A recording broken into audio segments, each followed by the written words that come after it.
কখন মেড এর পরে ফ্রম হবে, কখন মেড এর পরে কি হবে, অফ হবে।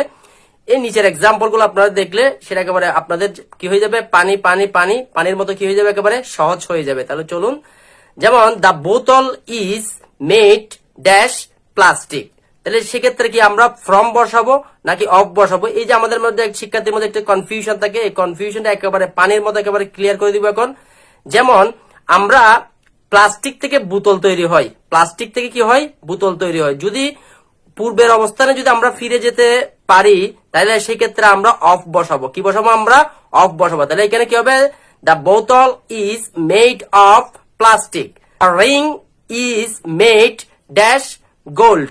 তাহলে এখানে মেড এর পরে যেখানে অফ হবে নাকি ফ্রম হবে, রিং, আমরা গোল্ড থেকে কি হয়, রিং কি হয়, তৈরি হয়েছে। তাহলে আমরা অবশ্যই কি করতে পারবো, রিংটা পরবর্তীতে আমরা কি গোল্ডে স্থানান্তর করতে পারবো। সেক্ষেত্রে এখানে কি হবে, অফ।